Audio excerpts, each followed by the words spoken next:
All right, the meeting is now being recorded.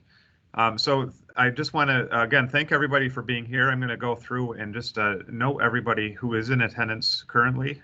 And my name is Gregory Malloy. I'm the superintendent of Morrisville Eaton Schools. We've got our director of special education, response to intervention, and data, as well. He's also wearing the hat of interim elementary principal, Mr. Brian Fairbrother, with us this afternoon as well. Mrs. Cheryl Freeborn is in attendance. Mrs. Freeborn is the parent of a couple of students here in the district, and she's also our administrative assistant to Mr. Fairbrother in the capacity of special education. Other guests that are with us today include parents and guests. I've got the list of names of Cindy Edick, Don Stalins, Emily Combs, but I believe that's probably a parent of Emily's. Joe Willis is our director of IT in the district. I see Sarah Marcellus, Nancy Benedict, and one other person just listed as an unknown user from outside the district. So I just wanted to make note and recognize those of you that are here today. And looks like we just had one more join named Carrie. With that, just welcome everybody. Thanks for being here, and let's get started with a presentation. I do have I'm going to share a screen, share a presentation. Today's presentation is centered on the remote learning environment, but I want everybody in attendance to know that if there are any questions at the end, if the questions can start with the remote learning environment, but there's nothing off limits. If there are any questions at all after we hit the remote learning elements of today's meeting, we're here to address those questions, try to provide clarity on what school is going to look like in the fall, and provide you the peace of mind that the best we can with the reopening of school. Just a couple of points before I share my screen is just some etiquette with regard to the Teams environment. I see everybody has their microphone muted. If you have a question, feel free to put your hand up. You can put your hand up by moving your cursor in the middle of your video screen and pressing on the button that says raise your hand that shows up either in the center of your screen or maybe even up on the top. If you have a question, you can do that by raising your hand or use the conversation tab. There's one of the icon that looks like a conversation starter. Click on that and you can enter a text question, and we will make sure we address those questions as the meeting progresses. Again, nothing's off limits, but if we can at least start the conversation at the end around questions related to remote learning, after those have been satisfied, anything else can be opened up at that point. So I'm going to, at this time, share my presentation. We'll get started.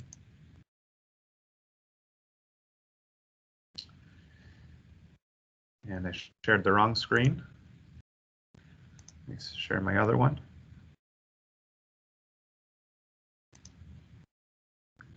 That looks better. So welcome, we've already addressed. I see a couple of new faces in this meeting that are different than those from the last couple of days. Today's meeting number 3 of a series of 3. The process that we've gone through as a district, we received some guidance from the New York State Ed Department with respect to developing our reopening plan. We utilized that 150-page document, plus in addition to the New York State Health Department's reopening guidance, which was, I believe, 70 pages or somewhere like that. And we put together our reopening plan, making sure we addressed each of the elements that were identified in those guidance documents from the State Ed Department and the New York State Department of Health. It wasn't just those documents. There's a timeline that we experienced over the last month or so. On July 13th, the framework was released by the New York State Ed Department. The guidance document was released a few days after that. In addition, what's not listed there is the Health Department guidance. July 16th is crossed off because that was the date the state was supposed to release the guidance. And because of the complex nature and how comprehensive it is, they needed an extra day themselves to get us the guidance necessary. On July 17th, once we received that guidance, we sent out a series of thought exchanges and surveys to the community to try to get a gauge of what our community's needs were. And the purpose of getting the thoughts and the survey responses was so that we could try to design a reopening plan around those needs. And I think collectively, our administrative team and our teachers have been extremely responsive to make sure we're able to address the concerns and the needs of our students the best we can. I don't think anybody's going to say this is the ideal learning environment, but we have a learning environment that is it's got a lot of complexity with it, and our teachers have certainly taken on a role of doing whatever they can to support our kids. On July 21st, there was a preliminary stakeholder group. Stakeholder group meeting had a group of faculty and staff, instructional, non-instructional teachers that met with our assistant superintendent at the time. That was our health and safety committee to identify the health and safety elements that needed to be addressed in addition, and I guess in alignment with the framework and the guidance that was released by the state and health department. Between July 21st and July 29th, district leadership team was working on putting together a reopening plan that aligned to all of the elements that were identified in those guidance documents. And on the 29th, we held a steering committee of a wide range of stakeholders. There was a message that went out to the community.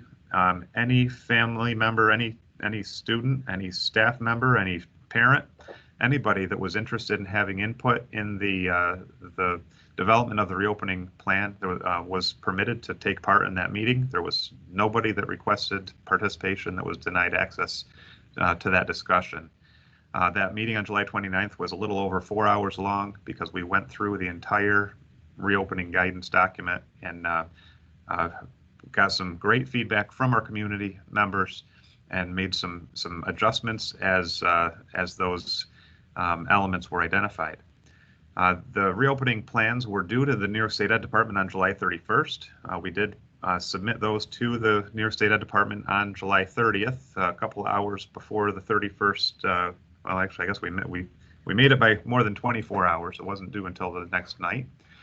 And that night they were also posted on our website, and we submitted a list of assurances to the New York State Health Department.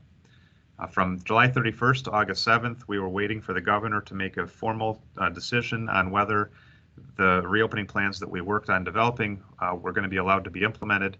And on August 7th, the governor declared that schools could open as long as our reopening plans were approved. All plans are considered approved unless we hear from the health department or the New York State Ed Department, which we have not. So we are operating with the understanding our reopening plan has been approved. On August 7th, when that decision was made, the governor also asked districts to post 3 additional plans on our website. Identified that the plans were pretty lengthy, that families shouldn't have to wade through a very complex, comprehensive document to get to the parts that are, in his opinion, the most important. And those were contact tracing, COVID-19 testing, and remote learning. In addition to those three plans that were posted on our website, he required all school districts to host 3 meetings with families and 1 meeting with teachers. But there wasn't a lot of guidance with that.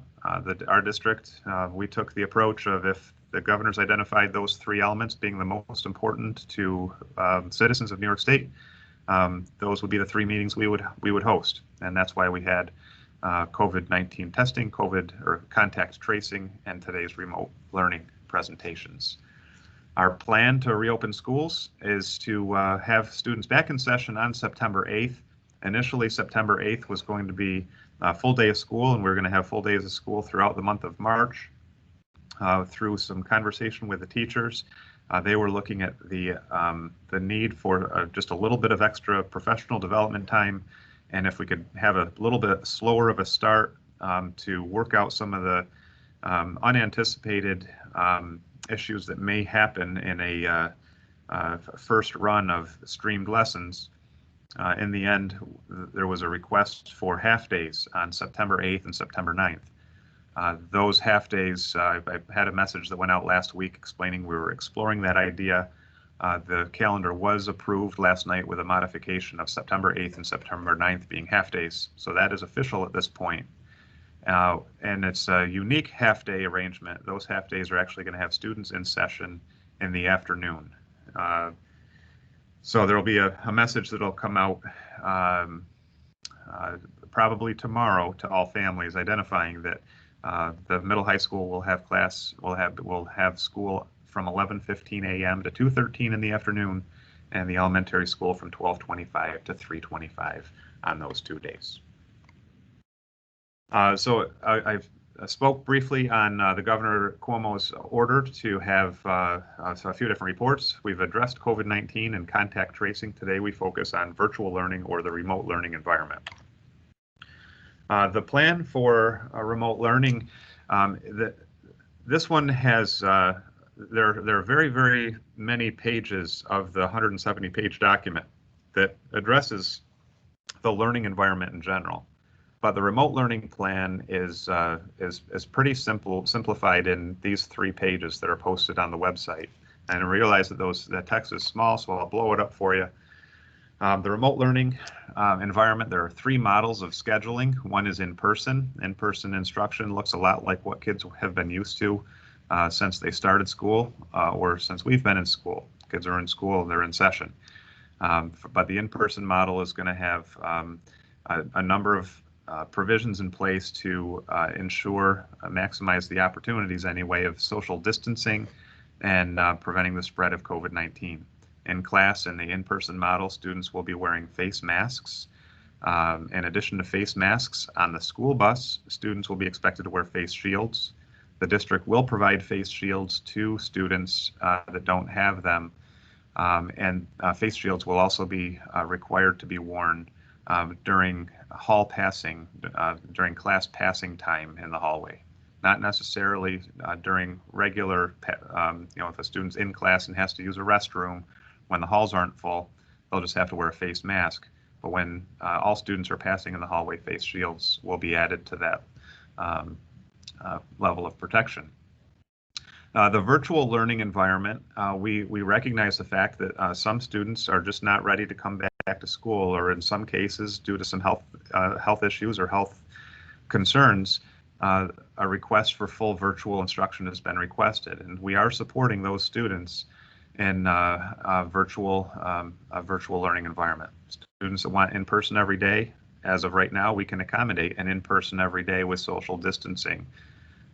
There may be students in that environment that if we have a class taking place in a room that's beyond capacity with the distancing that we've established, there may be a student or two that have to go to an overflow room, we're calling it. Those students would watch the class take place on a live stream lesson, and then tomorrow a different couple of students in a room that's beyond capacity would go and watch the live stream lesson. We would develop a rotation.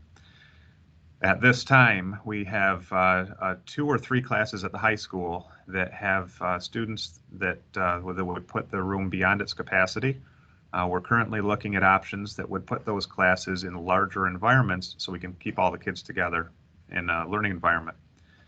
But as students become more comfortable coming to school and we still have to maintain social distancing, once we hit the capacities that are established and we don't have bigger rooms to move classes to, the idea would be to rotate students into overflow rooms and have them watch the lesson in a streamed fashion, similar to those students that are doing 100% virtual instruction. Virtual instruction, for the most part, is going to be a streamed lesson. Teacher's going to be in the class teaching math, and they're going to be presenting to a live student audience in the classroom, and there will be a student or 2 or 3 or 4 or 10, who knows, at home watching that same lesson on the computer. The teacher would be able to interact with the student would be able to ask questions. And so the virtual environment is it's basically we're bringing the classroom to your living room in that environment. Hybrid model, we're going to call the model that we have a hybrid because we have some students in the classroom and some students at home in their living room. There are a number of different hybrid models. The one that we've selected at Morrisville Eaton is where we have a cohort of students that are in person every day. Monday through Friday, they're in person. All the students whose parents and the students themselves have identified that they're ready to come back to school and they can operate in a socially distanced environment and take the provisions to keep themselves and others safe. they'll be able to be in class in person with the measures that we've enacted. Cohort B are all of those students who are looking to continue working from home until either there's a vaccine or the families believe it's safe. So the virtual option, the cohorts are based on parent and student requests of whether they're going to be in person or virtual. There are, I'm going to go back to the slide previous. There are 3 other hybrid models that exist. Those are the ones that are shaded out on your screen. I realize that they're very small, but those are the 3 options that we're not anticipating moving forward with. But we could move in that direction if our student enrollment for in-person gets to be so large that we can no longer maintain the social distancing.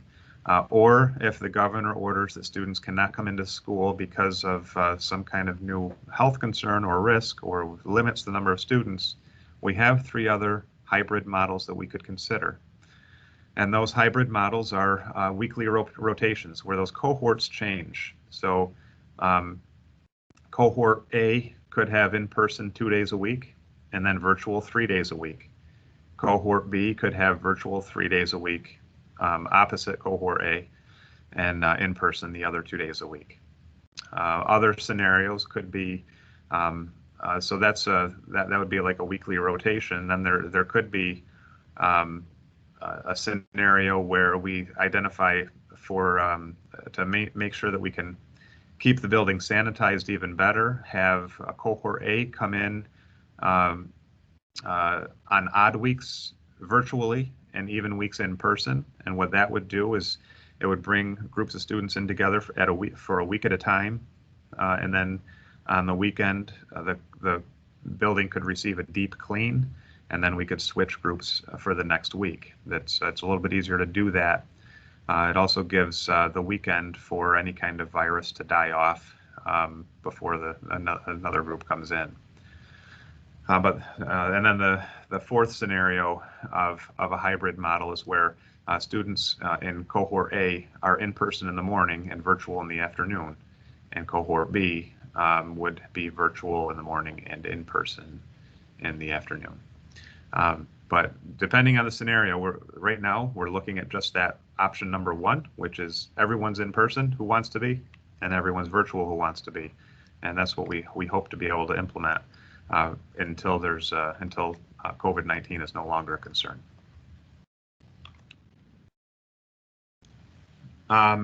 Those learning virtually, this is the second page of that 3-page doc, or the third page of that 3-page document on remote learning. But those learning virtually, whether they're learning virtually on campus in an overflow room like we talked about, or at home, they will have access to a synchronous live lesson taking place in a classroom. Or that lesson could be taking place in another designated location if the school buildings themselves are closed at some point. But it would be the idea is to have synchronous live instruction taking place for those kids. Every scenario, though, is unique. Even though there's synchronous learning taking place, there may be scenarios where it's a blend of synchronous, where they're learning live, and then the live lesson is paused while group work is being worked on in the classroom. That student would still be somehow connected to the teacher in the classroom. As far as the model of synchronous and synchronous instruction at the middle and high school, students that are learning in the classroom, the anticipation is that those lessons would be live streamed. There would be students sitting in desks. The lesson being delivered to those students in desks would be live streamed to those sitting at home. At the primary levels, we do have a couple of staff members that we're looking at assigning to just teach the virtual environment. So for kindergarten and first grade at least, likely kindergarten through third grade, there will be a teacher that is just interacting with students on the computer without the I'll just call it the distraction of what's going on in a classroom. They're totally focused and centered on who's on the screen in front of them. We are in the process right now of working with some of our neighboring colleagues, neighboring school districts, to see what we can do. I think all of us are interested in being as efficient as we can with these virtual classrooms. And if there's a way to have Morrisville deliver kindergarten instruction, for example, to all those virtual kids in Hamilton, Morrisville, and Stockbridge, and then have a Hamilton teacher deliver first grade instruction virtually to students in those 3 districts. It's just an illustration of something that we continue to work on. The time is short, though. We don't have a lot of time to try to make that happen, but there is interest. My hope is that we can deliver some kind of model to provide students at the elementary school just a little bit different form of virtual instruction. But the bottom line is, regardless of the schedule type that we deliver, the instructional time will be substantially equivalent between in-person and virtual learning. We do have a responsibility to maintain a certain number of hours. Those hours that in kindergarten through 6th grade require 900 hours per year of instruction. In grades 7 through 12 require 990 hours per year. So that's a series of challenges that we're trying to make sure that we're able to implement as we develop this instruction and unless the governor issues a waiver on some of these elements. Those are what we're responsible for developing. So I know that's a lot of information. I know that there's a lot more involved in the implementation of a virtual learning environment, but I do want to turn it over to the audience. I'm going to stop sharing my screen so that I can take questions that may be out there. So if you have a question and you want to put your hand up, please do that. If you're more comfortable typing your question, please use the chat icon and type your question into the chat. And I'll wait a couple of minutes to see if any questions come through or if hands come up.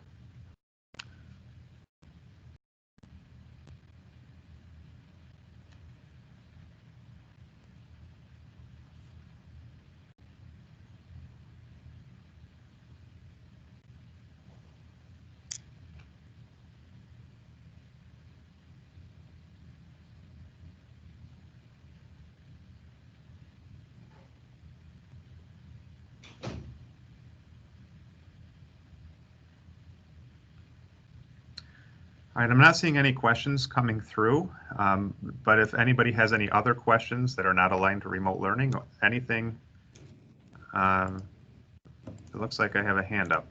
Don Stalins, I have a hand up for Don. Do you want to unmute yourself? Yeah, it's actually Robin, his wife, Robin Branch Stalins. Hi, Robin. Hi. Just a question regarding computers, internet, if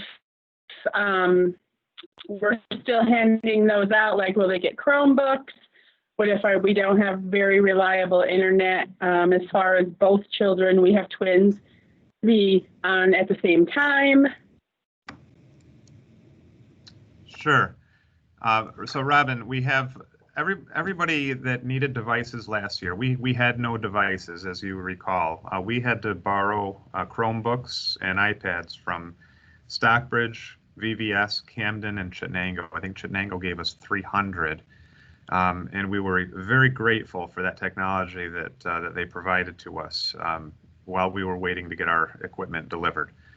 We had devices delivered to us in July, and we have laptop computers that are brand new that'll be delivered to provided to students. Their own one-to-one laptop computer assigned to each student for students in grades 3 through 12. Students in pre-K through 2nd will be issued, we receive brand new iPads, and those students will receive those. So as far as the computing technology, the laptops especially are a bit more powerful than a Chromebook. Chromebook is basically an internet device. These laptops are real computers. So they'll have some good, nice technology that should be helpful. As far as yeah, because that was our. Sorry. I'm sorry.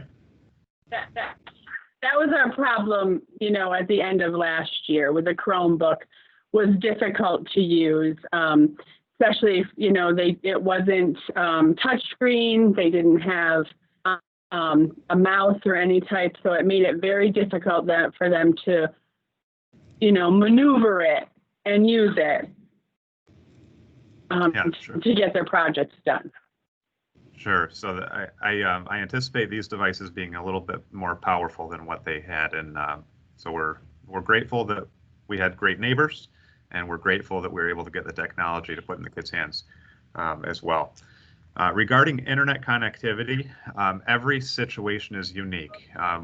We have students that don't have high speed going by their house, high speed internet access. We have other students that don't have high speed internet, and they don't have any cell signal at their house. We have other students that don't have internet, don't have cell signal, don't have satellite signal, and Starlink's not available to access yet. So every situation is handled uniquely. In areas that students that don't have good internet connection, we do have hotspots that we'll provide to students that require them.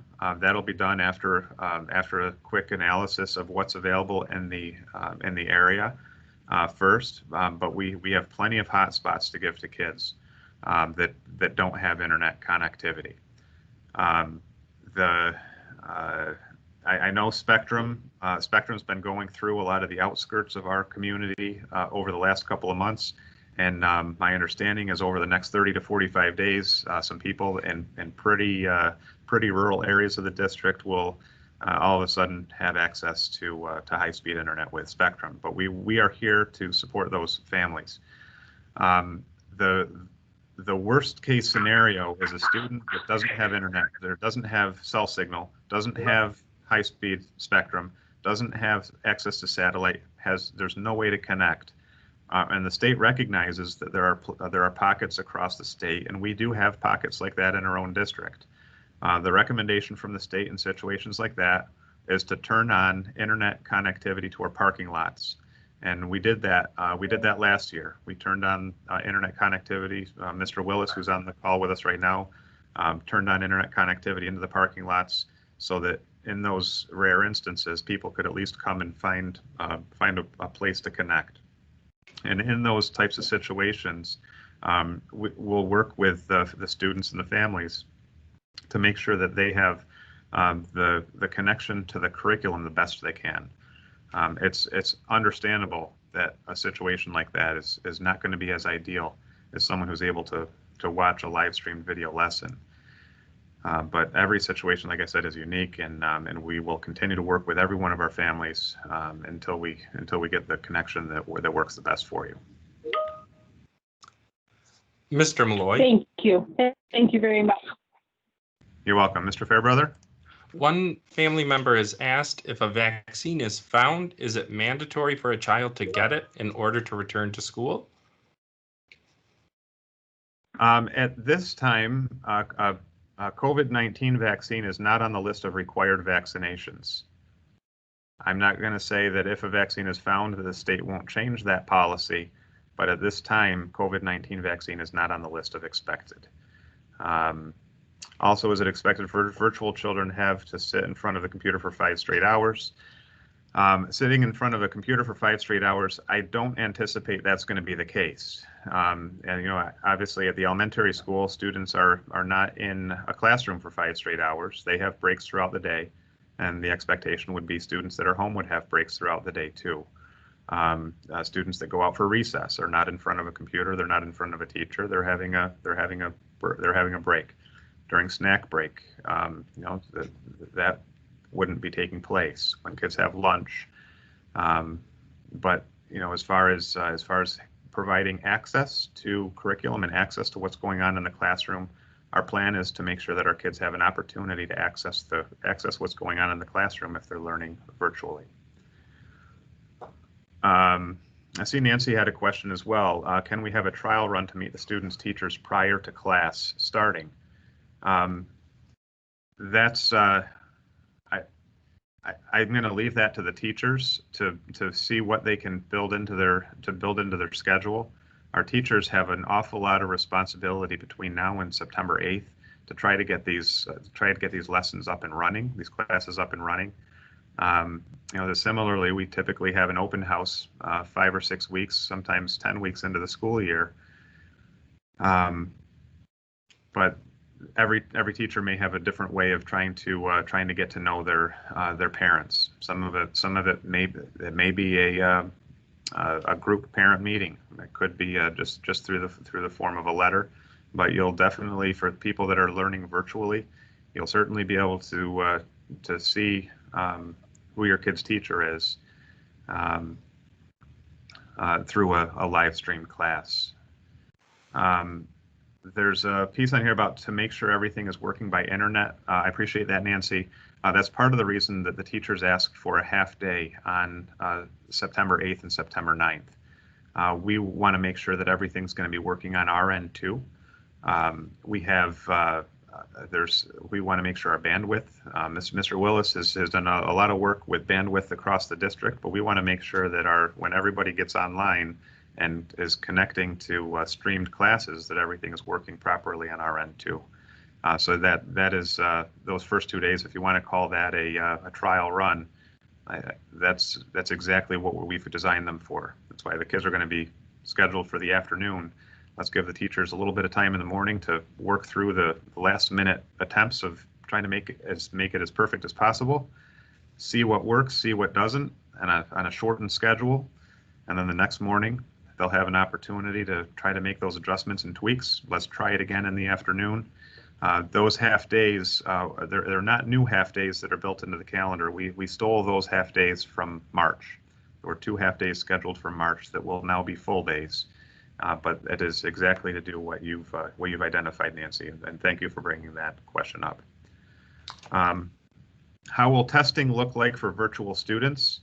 Mr. Fairbrother, Mr. Waskowitz, I'm not sure if you've had put much thought into that. I don't know if one of you has something you might want to put into that response.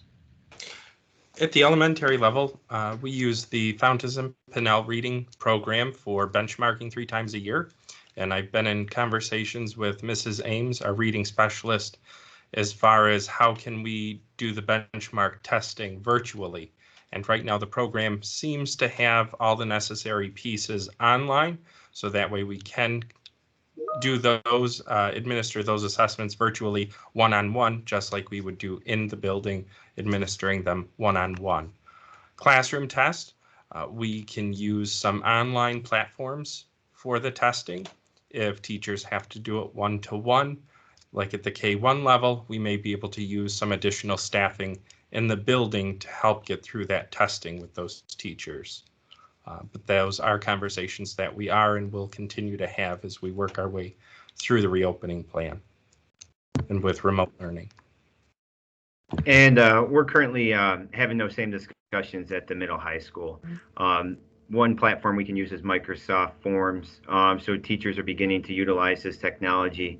Some of it involves them converting, a Word document into the Microsoft form, and it makes the test digital.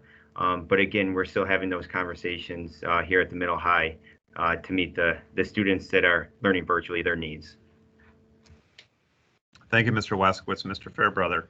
There was a question that was asked earlier that I missed, and it was, will the device work with BOCES schoolwork as well? Last school year, it would not work with BOCES technology for a class our daughter took.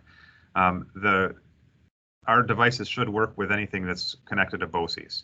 If it's not working with some application of BOCES, please let us know. Mr. Wells is very responsive with those types of situations, and if BOCES can't get the technology to work with their technology to work with our technology, they're going to have to provide a means to provide the work for you in a different way. Nancy had another great question about the platform that we're going to be using. What platform will students be using? Example, Teams. The Morrisville Eaton School District is a Microsoft school. We do plan on using Microsoft Teams. At the elementary school, there's a platform called Seesaw that for virtual instruction has proven to be pretty effective, at least from the teacher's perspective. Seesaw works pretty well. So there will be a combination of the two, Teams and Seesaw. Teams primarily at the middle high school, Teams and Seesaw for kindergarten through 6th grade.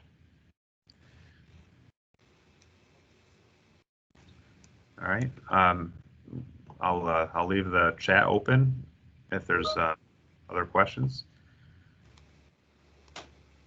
Is it possible to get 2 devices for my kids who are virtual learning, twins in 1st grade? Every student will have their own device. So yeah, we'll provide a brand new iPad for both of those kids. I see Robin has her hand up. Yep. Actually, back to Don. When are they handing out the devices? I know Mr. Waskowitz has a plan for that. I'm sure Mr. Fairbrother does too. Mr. Waskowitz, since I know your plan, I'll let you go first. Yeah, so we're looking at Friday, August 28th. And similar, if you can remember back in June regarding the drop-off, we'll have pickup procedures here at the middle high. So students will be able to pick up those devices on Friday, August 28th. Mr. Fairbrother? Okay. Thank you. Mr. Fairbrother, do you have a date set yet for the elementary? It'll be similar. For next Wednesday and Thursday, we have the kindergarten screening, so we will be handing out the devices to our pre-K and K families next Wednesday and Thursday, and then looking to schedule the rest for Friday as well. All right. So it'll be more than just a device pickup. There are some forms that have to be signed. There's a replacement schedule. As good as the computers are, they are brand new. There's a replacement schedule if a student puts their foot through it or has some kind of intentional damage to it. There is some responsibility to assist with a repair or cover the cost of the repair on something like that. The replacement value is, Mr. Willis, I don't know if you have the costs. I want to say it was like $250 in the first year. Am I right on that? Yeah, that's about right. I think they're about $300 new, and we knocked off some initial depreciation from the top. So probably within $250 the first year, and then it goes down from there. So there will be some things that parents are asked to sign acknowledging that there is value to these devices that we're providing to your kids, and they need to be taken care of. We had out of the 450 devices that we loaned out last year, our kids were incredible. They almost everything came back exactly as it was sent out, and we really appreciate the taking care of stuff from our families. So. I'm not worried about that too much, but we do have to have a system in place for it. Another document that will be signed at that time will be a FERPA release. It's a Family Educational Rights and Privacy Act for students that are learning virtually. There's going to be students that are in a classroom that are in the classroom as well. So we're going to need some understanding from the families that some of the standard provisions of of student privacy are going to be there's going to be some things that we have to address with confidentiality and privacy.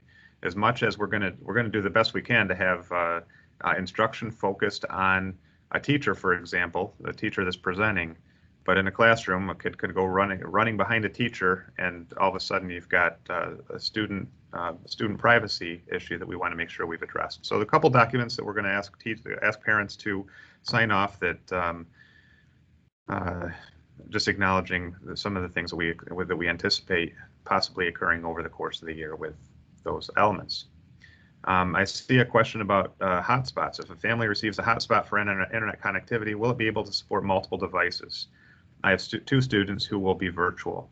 And the answer is it depends on the connectivity. If you use a hotspot in an area where you've got 4 bars, you're going to be able to have multiple people accessing instruction. If you're in an area where you're only getting 1 or 2 bars on a hotspot, and we can't find a place, you can't find a place in your house that has more, you may need 2 hotspots in an environment like that. We've identified a couple of families that we anticipate needing multiple hotspots for situations like that.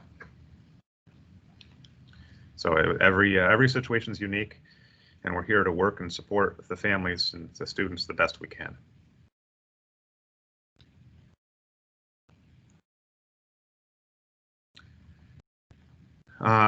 Will there be a differentiation between instructions for virtual learners and face-to-face learners? So at the primary levels, that's the anticipation, that we'll have a dedicated teacher delivering virtual instruction to those that are learning virtually. Our hope is that with some collaboration from our neighbors, we can extend that into the intermediate grades, the designated, dedicated virtual teachers that don't have students in the classroom. As of today, August 19th, we don't have appropriate staffing to be able to provide that level of service, but it would be ideal. I just spoke with our interim business manager today to inquire with FEMA if we can get FEMA reimbursement on extra staffing that we hire to deliver instruction like that. Our primary response in trying to provide that level of service is working with our neighbors and, for example, using our teachers to deliver virtual kindergarten and virtual 2nd grade perhaps, and using Stockbridge to deliver virtual 4th grade, and using Hamilton to deliver virtual 3rd grade, for our region. If that doesn't work, because there's a lot of reasons why that may or may not work, we want to have a backup plan. That backup plan, we're exploring using FEMA funds to do exactly how that would be implemented. And if we can't get funds from FEMA and we don't have support from our neighbors, or the situation just doesn't work out, we're going to be utilizing an approach that has teachers teaching in front of a group of kids and streaming their lesson for those that are at home. So that's a lot. I know, I realize it's much more complicated than a yes or no answer. It really depends on what we're able to secure. I shared with the community last spring that economics are tight with the government not providing the level of aid that they promised. We just got notice a couple of days ago that aid is being withheld in two different categories, and that it feels like the start of that position of taking away the funds that we need to operate our schools. So we've got to be responsible financially, which is why we're looking at other places delivering the highest level of virtual instruction with the resources that we have.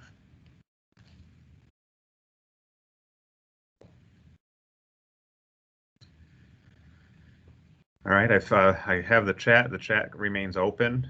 If you want to ask a question verbally, feel free to raise your hand. Just press the hand icon. If you want to type in a question, hover over the conversation box, and you can type a message in there. Again, those questions don't have to be related to remote learning. It can be anything regarding our reopening. If you have any questions at all.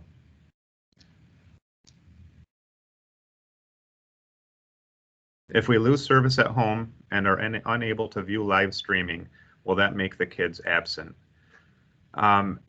If there's a situation like that, we are looking at providing options for kids to be able to access. Similar to what you're watching right now live, I'm recording this presentation, and people will be able to access the presentation at a later time. What the people accessing it at a later time lose is the opportunity to ask questions in the moment when the question arises. So I believe the live interaction is better. but a asynchronous or a recorded version of the lesson is the next best thing. And we would be looking at providing access to the curriculum in whether it's a recorded version, a link to a lesson that's similar to what was presented, or access to curriculum materials. If a student does not have access because the internet signal is down, that would not trigger an absence, but there would have to be some kind of connection so that we can make a recording that student did receive some kind of interaction that day.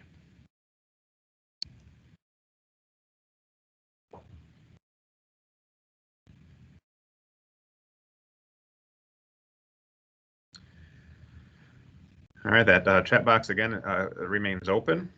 If there are other questions, feel free to post. If you want to ask the question, please press the hand. What would happen if a power outage? The same would happen in the event of a power outage, is what I shared with regard to internet connectivity.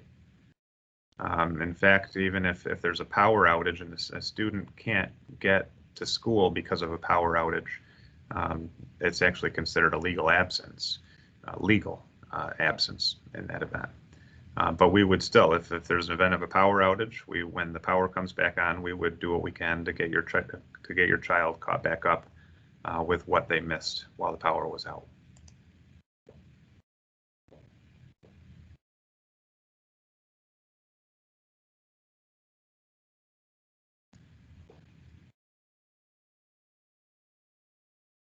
All right, continue to leave the chat box open. Please post any questions you might have, anything at all related to the reopening. It does not have to be solely around the remote learning. It can be anything at all tied to a reopening plan.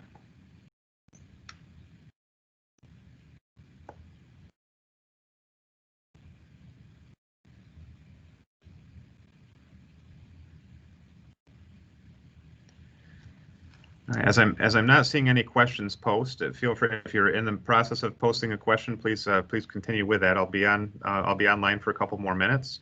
But I just again want to thank everybody for being with us today. If you think of a question or something else comes up between now and the start of school, or even after the start of school, please don't hesitate reaching out to any one of us on the leadership team, or reach out to your children's teachers. We're here to support you. We realize this is not an ideal learning environment for anybody, but we want to make it the most ideal that we can possibly under the circumstances that we're facing. Flexibility is going to be key. We're going to be working through some challenges every day to put these lessons together, and we're going to need to be a team together to support your children, and we definitely are here to help support you and be responsive to the needs that arise as we move through these next couple of months. We can't wait to have your kids back in person. We can't wait for the pandemic to be over, and we can't wait to get school back to whatever normal is going to be when all this is all over. But thank you so much for being with us this afternoon. All of these recordings will be available on the Morrisville Eaton YouTube channel, and you can find it by going to YouTube and typing in Morrisville Eaton, and you'll find the YouTube channel on there. I do see a question just came in. So the kids bring the devices to and from school every day. The answer would be yes, they would be bringing their devices to and from school every day. Every student's device will come with a case. The case for this for students in grades 3 through 12 is a real neat case. It's basically just a little bit bigger than the device itself. The device never has to leave the case. It just has to be unzipped and opened up, and then they're able to access. How will pre-K students learn virtually? Mr. Fairbrother, this is one that I'm sure you've been in contact with Mrs. Wiest, or you've had some conversations about that. Do you have a response to how pre-K students will learn virtually? Yes, Colleen Wiest is from Madison, Oneida Boces, and she and I have started the discussion of how we can support our virtual pre-kindergarteners with a set teacher, and it may be the afternoon group is completely virtual. So next week we'll have more information on that to share out. All right, and I see what would be needed for in-school grade materials. Would there be a list? I know there was a list that went out. Mr. Weskowitz, was it you that sent a list out? I remember seeing a list somewhere. Yeah, our list is posted to our website. So if you click on the parents tab, you'll see school supplies, which has recently been updated. Teachers updated it based on the knowledge now that we do have the one-to-one devices. So some of the lists have been changed, but to accommodate that. And so if you go on our website, it's on the district website and the middle high website, the parents tab, and it's under school supplies. That's the same for the elementary school. It did go out in a school messenger a week or two ago, and it is available on the parents tab from the E.R. Andrews School page. Thank you, Mr. Fairbrother. Mr. Weskowitz. I know that you mentioned that iPads will be provided for K through 3rd rather than a laptop. Is that ideal for those students who will be completely virtual in these grades? It really comes down to the technology that we have. When we ordered these devices, we put our Smart Schools Bond proposal into New York State about 3 years ago. It took 3 years for the approval to come through. At that time, we weren't anticipating a virtual learning environment. We were anticipating using these devices in the classroom, and those devices were looked at as the ideal learning devices for students in school. Like I said, it's a coincidence that all of those devices were approved and delivered when the pandemic hit, and we're just grateful that we have that technology available to give to students. As far as the ability to use the iPads, they should meet the purpose. They should meet the requirements of what students at those grade levels are going to need to be able to access and complete. It's fully touch, the fully touch devices. Seesaw will work. They'll be able to do handwriting activities with their finger on the iPads. So as far as is it the ideal technology? I think if we had to identify our iPads ideal at any particular grade level, I would pick the primary grade levels as where it's most ideal. But I think that there are functions, even at the high school level, where the iPads would actually be better than the laptop computers. Every function is going to be a little bit different. I don't think that when we say is that ideal for those students who will be completely virtual, I don't know that there's anything that's ideal for the kids that are completely virtual. I think what's ideal is to have all of our kids being able to interact with their peers and interact with their teacher, but we don't have that opportunity to do that, understandably, because we have some scary times going on right now. But we're going to be providing what we can to deliver the instruction the best we can with what we have.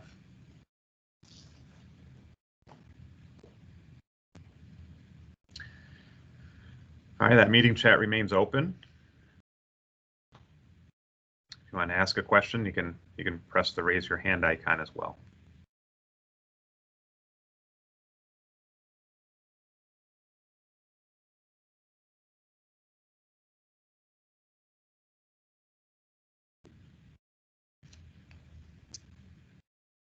If there are no other questions, again, I want to thank everybody for your time this afternoon. I'm gonna, as people leave the conversation, if you're all set, you're satisfied at this time, again, please don't hesitate reaching out to anyone on our leadership team. But if you press the red icon in the center of your screen, that'll help you leave the conversation. But you're welcome to stay. I will remain online as long as there are people connected for several minutes. I see a question of what day is school starting, and I see a response. Thank you, Kayla. I apologize if it was hard to join the meeting. Madison, there is this meeting will be posted on the YouTube channel. If you go to YouTube and type in Morrisville Eaton, you will see the meetings from yesterday and Monday, and the one from today will also be online. If you go through, if you watch those videos, the ones from the last 2 days were actually very short, hitting contact tracing and COVID-19 testing. If you have any questions, please reach out to us, any one of us, and we'll help guide you to whatever answer we can provide.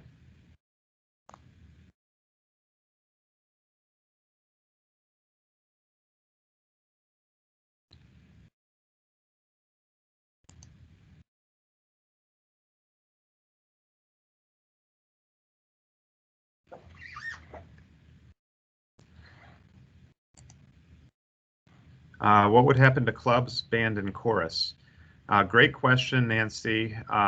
Regarding band and chorus, we are going to be operating on in a model that does not have large group ensembles, and when wind instruments are played and voices are being used to sing, the social distancing that's required is 12 feet. So 12 feet of separation with the number of kids that we have in ensembles, we don't have a space big enough to provide that. You know, at the elementary school, Mrs. Yeoman is looking at doing as much as she can with kids that are singing by taking them outdoors. But taking kids outdoors is going to be limited to the days where it's warm enough to do that. And as many of you may recall, we had to have a snow day last September because it was too cold, and the furnace wasn't working properly. So it's not always we can't rely on the temperatures for us.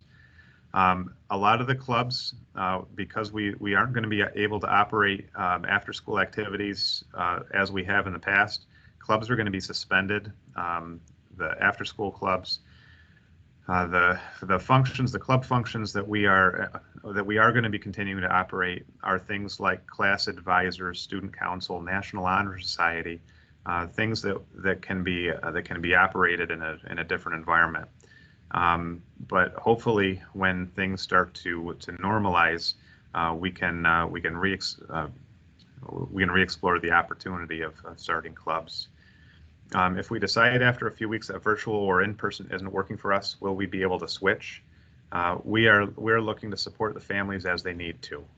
We realize every situation is unique. If we have a student who tests positive for COVID and he or she has to work from home, we're going to put them on virtual for a couple of weeks. We don't want them missing out on opportunity for school. When that period of time is over, they'd be coming back into the classroom. For students that decide that they want to try virtual, and part of the concern could be that they want to see a gradual reopening, that family, and if things go well, they want to have their kids come back into school, we will work with you. The challenge is going to become what does school look like? Right now, we have, for the most part, an opportunity to provide in-person instruction to everybody that wants it.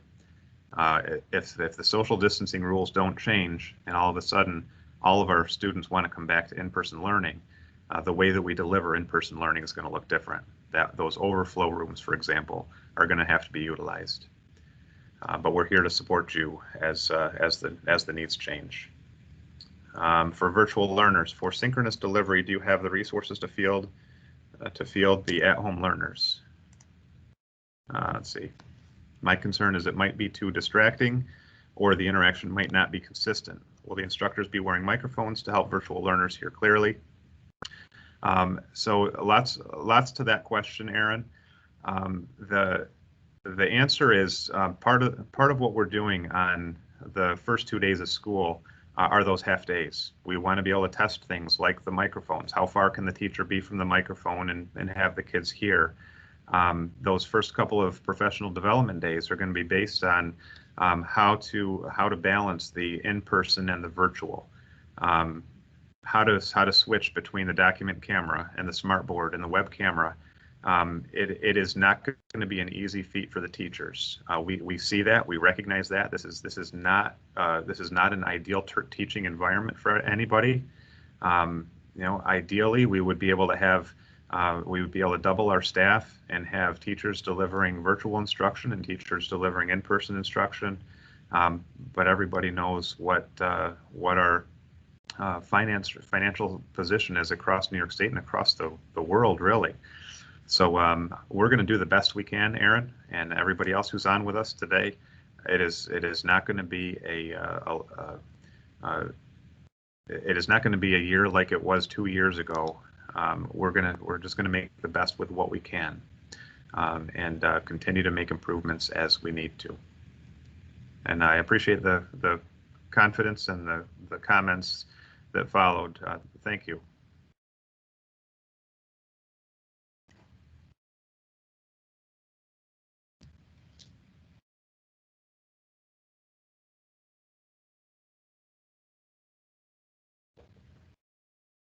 All right, that chat box remains open. I see that some people have left. Aaron says, so for snow days, will you be doing virtual school? It's really going to depend. We one of the slides that I shared on the number of hours and the number of days of school that we have to offer, the contractual requirements also require us to have a certain number of days of school. We have 5 snow days built into our calendar, and if we have a day that is pretty snowy and we're not going to be able to deliver instruction as well as we could if we were able to deliver a virtual and in-person model as we typically do, our plan would be to have a snow day. If we are out of snow days and it's looking like we would have to take away from some of the break periods, we would be looking at doing what we can to provide some kind of remote virtual school in an event like that. But I still see there still is flexibility in the calendar to give kids and faculty that occasional break due to weather.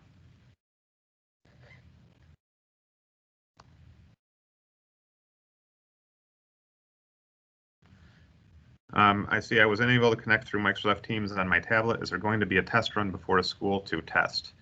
I see Mr. Willis he's left the meeting. But that's a good question. We could probably have some kind of test run for everybody prior to the start of school. I'll put that in the list of things to consider. See if we can put something in there for a test. It's the other thing is all of the student devices are going to be preloaded with all the software. They'll be. I don't know if Mr. Willis has them being tested, but he's testing the prototype, the one he's got. He's developing as long as it works on one device and he copies everything from that one device onto all the rest of the devices, it should work on all of them. But let's see what we can do to give you the peace of mind of being able to connect. And Madison, you're welcome. Thank you.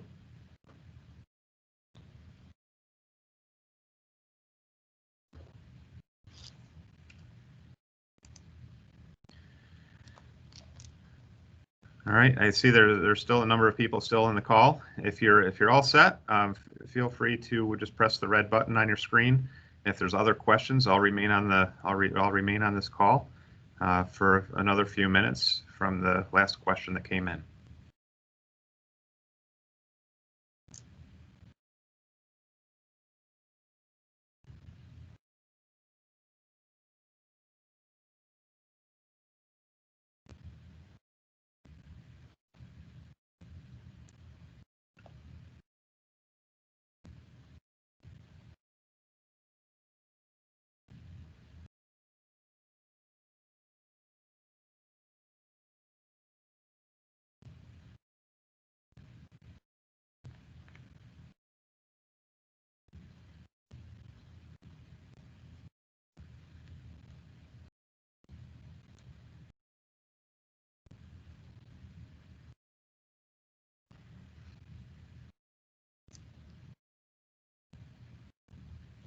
I see another question popped up. Will virtual learning start as same time as school as students going to school? The concept is that virtual learning will be on the same schedule as students that are going to school.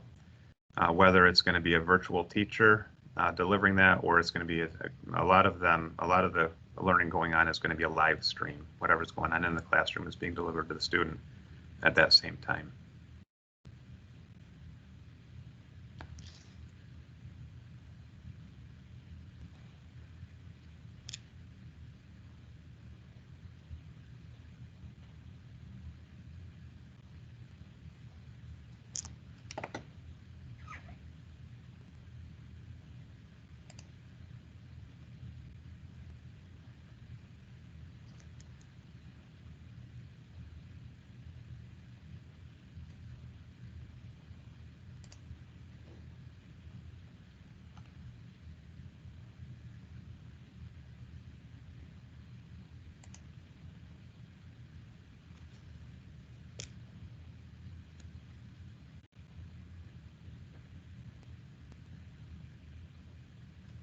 So Madison, it's just you and the 3 administrators that are here. If there are other questions, you can unmute and ask the questions, or if you want to post, you can do that as well.